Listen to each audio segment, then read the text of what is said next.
Hi everyone, this is doctor Harish Paleti, consultant neonatal intensivist, Amaravati children's hospital. ఈరోజు వీడియోలో నెలలు నిండకుండా పుట్టిన పిల్లలు ఎన్ఐసీలో నుంచి బయటికి వెళ్ళిన తర్వాత వాళ్ళ ఫీడింగ్ అనేది ఎలా ఉండాలి చూద్దాం. జనరల్గా ఈ బేబీస్కి మనం నేను సజెస్ట్ చేసేది ఏంటంటే, బ్రొమ్ము పాలు పట్టే కన్నా, డయట్ బ్రెస్ట్ ఫీడ్స్ పట్టే కన్నా ఎక్స్ప్రెస్డ్ బ్రెస్ట్ మిల్క్ అంటే పిండిన పాలు, తల్లి దగ్గర నుంచి పిండిన పాలు పట్టడం వల్ల వీళ్ళ గ్రోత్ అనేది త్వరగా ఉంటుంది. ప్లస్ ఈ తల్లిపాలు, పిండిన తల్లిపాలు మిల్క్ ఫార్టిఫైర్స్ అని ఉంటాయి. అవి యాడ్ చేసినప్పుడు వీళ్ళ గ్రోత్, ఎదుగుదల అనేది ఇంకా త్వరగా ఉంటుంది.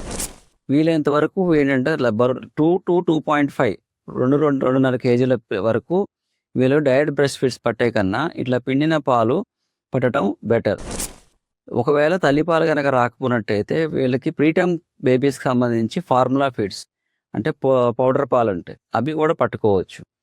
సో ఈ పాల వల్ల కూడా ఒకవేళ తల్లిపాలు సరిపడా రాకపోయినా కాంబో ఫీడ్స్ అంటాం, అంటే తల్లిపాలు ప్లస్ పౌడర్ పాలు కూడా రెండు కలిపి పట్టచ్చు. దీంట్లో బేబీకి అరగపోవటం కానీ, బేబీ వాంతులు చేయడం కానీ ఏమి ఉండదు. వన్స్ 2.5 కేజీస్ దాటిన తర్వాత ఈ బేబీస్కి డయట్ బ్రెస్ట్ ఫీడ్స్ అనేవి స్టార్ట్ చేయొచ్చు. బ్రెస్ట్ ఫీడింగ్తో పాటు లేదా ఫార్ములా ఫీడింగ్తో పాటు మేము సజెస్ట్ చేసే సప్లిమెంట్స్, విటమిన్ D3 కానీ, మల్టీవిటమిన్ కానీ, కాల్షియం కానీ ఈ బేబీలకి పట్టవచ్చు.